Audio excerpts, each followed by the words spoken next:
मतलब जितनी समस्या हो सकती है ना, सारी समस्याएं थी और उसकी वजह से क्रिएटिन बढ़ गया था। क्रिएटिन लेवल बढ़ गया। अब आपने ये बात सुनी कि इन्होंने क्या बोला, था, तो यहीं से पता चल जाता है क्या क्या था और क्या क्या नहीं है ना, पता चल रहा है ना, था। तो ये एक फैक्ट है कि मतलब हमारे बॉडी के अंदर अगर सही चीज में, सही दिशा में, सही इलाज करा जाए तो वो स्वस्थ हो सकती है। तो अब आपको कैसा फील होता है जो आप रेगुलर थेरेपी लेते आ रहे हो? आपने छुट्टियां ली के बीच में? नहीं, मैंने तो एक भी छुट्टी नहीं ली। यहाँ जो छुट्टी रखी है ना, वही छुट्टी ली है बस। और रेगुलर आप थेरेपी ले रहे हो। तो थेरेपी लेते लेते आपको किस समय पे लगने लग गया कि अब शरीर में बदलाव आने लग गया? मेरे को थोड़े दिनों बाद ही पता लगने लग गया था। मेरा जो शुगर लेवल था वो बहुत ज्यादा चलता था। अब मेरा 5 और 5.5 के बीच में आ गया है शुगर लेवल। तो एक बार तालियां हो जाए इस बात के लिए, 5 साढ़े 5 के बीच में आ गया शुगर लेवल।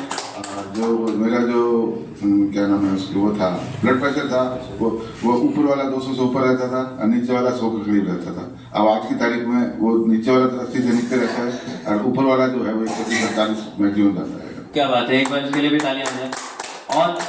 और जो पाइल्स का जो था वो तो मेरे को अचानक पता लगा कि वो भी बंद हो गया बिल्कुल। तो ये तो हमें भी नहीं पता था, ये तो अभी नई बात बताई इन्होंने कि वो भी थी, तो वो भी अभी एक बार में बंद हो गया। तो इस तरीके से अपनी बॉडी हील होती जा रही है। और जो आपका जो किडनी का क्रिएटिन लेवल पहले से गिरा है। अच्छा, पहले कितना था? पहले तो बहुत ज्यादा हो गया था सर। बहुत ज्यादा हो गया था। डॉक्टर ने क्या बोला था? मतलब उसने तो एक तरह से कह दिया था कि आप है ना डायलिसिस के वाली पोजीशन है आपकी, नेक्स्ट पोजीशन। तो मैं इसीलिए रेगुलर चल रहा हूँ और इनके दोनों की जो बहुत अच्छी सेवा दे रहे हैं। तो अब अच्छा लगा तो मैंने नहीं, अभी बता एक सवाल और। अभी जब ये ऐसा हो रहा है कि मतलब इनका सब कुछ रूटीन में चल रहा है, तो जब डॉक्टर को आप चेकअप कराने जाते हो तो डॉक्टर आपसे क्या कहता है कि क्या करना चाहिए? नहीं, डॉक्टर तो एक ही बात कहता है कि जो रूटीन है आपका, उसको रूटीन को रखो और इसको है ना आप मेंटेन करके चलो।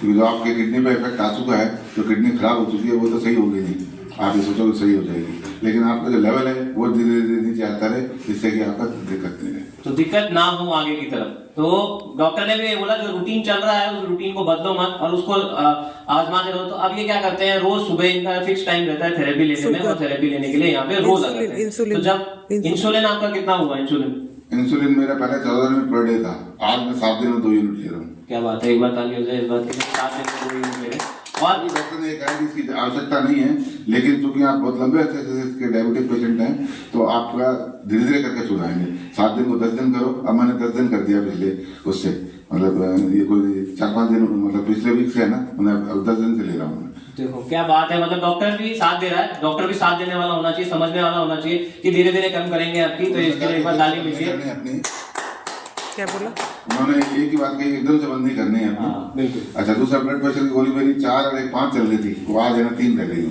क्या बात है, ये बहुत बड़ा फायदा है इनके शरीर पे। तो फिर आपको जब ऐसे फायदे दिखने लग गए तो आपने फिर क्या सोचा? अपने परिवार के लिए सोचा, अपने लिए सोचा, तो फिर आपने क्या किया? मैं जब यहाँ आ रहा था तो इनके दोनों लेट आए हुए थे, वो सारा बता रहे थे सबके भाई मशीनों के बारे में इसमें। तो मैंने अप्रैल महीने की बात ही है जब मैंने कहा कि ये मशीन और ये मैट दे दिया,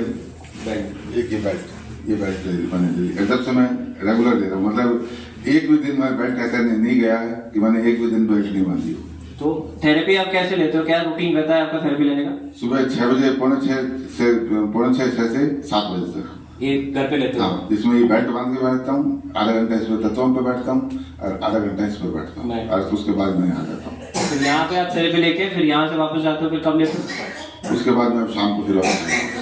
तो 3 टाइम ये रेगुलर इसको ले रहे हैं। और इसलिए ले रहे हैं क्योंकि इनकी जो समस्या थी ये खुद अपने अंदर से जान सकते हैं कि डॉक्टर ये बोल रहा है कि अब ऐसी सिचुएशन आ जाएगी आपकी। मेरा जो वजन था बहुत ज्यादा हो गया था, मतलब 87 के करीब पहुंच गया था, वो डाउन होना शुरू हो गया था, वो 72 तक आ गया था। अब मेरा निश्चित चल रहा है 75-76 के बीच में, तो मेंटेन कर रहा है। तो इस उम्र में क्या चाहिए अपने को? एक तो हेल्थ चाहिए, दूसरी चीज वेट मैनेजमेंट बहुत जरूरी है। इस उम्र में हमारा वेट नहीं गिरना चाहिए। अगर वेट ज्यादा गिर जाएगा तो हमारे शरीर में ताकत ही नहीं रहेगी अपने आप को संभालने के लिए। हड्डियां कमजोर हो जाएंगी, मांसपेशियां कमजोर हो जाएंगी। तो वेट भी होना जरूरी है, मांस होना जरूरी है शरीर के अंदर, हड्डियां स्ट्रांग होनी जरूरी है। तो जब अपन इसकी थेरेपी लेते हैं तो ये तीनों चीजें काम करती है। जैसा मैं अभी सुबह भी बता रहा था, तीनों चीजें काम करती है। मतलब कि आपका वेट मैनेजमेंट भी होता है, हड्डियां भी स्ट्रांग होती है, मसल्स भी स्ट्रांग होती है, तो पूरी बॉडी पे इसका असर आता है। तो आपकी क्या राय है और क्या सोच है हमारे बारे में और स्ट्राइकेम के बारे में? मेरा तो यही कहना है कि एक तो दोनों जो जितनी सेवा दे रहे हैं ना, इतनी सेवा कोई नहीं देता।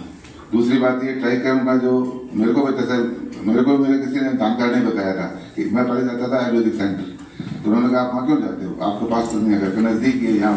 फिर मैंने आपसे बात करी अभी जी से इन्होंने कहा आप आ जाओ, फिर मैंने 7 जनवरी से यहाँ रेगुलर कर रहा हूँ मैं। ये रेगुलर करने आज तक रेगुलर है, वहाँ घर पे भी रहते हैं, यहाँ पे भी रहते हैं, रेगुलर करते हैं। तो यहाँ की सोच क्या है ये तो बताओ। यहाँ के सोच ये है कि बहुत बढ़िया परिवार का माहौल मिलता है, सबसे बड़ी बात है। और सबको है ना यहाँ पर आना चाहिए, मेरा कहना चाहिए। अगर जो संभव हो सके तो अपने घर पे ही लगाना चाहिए। धन्यवाद, thank you very much, thank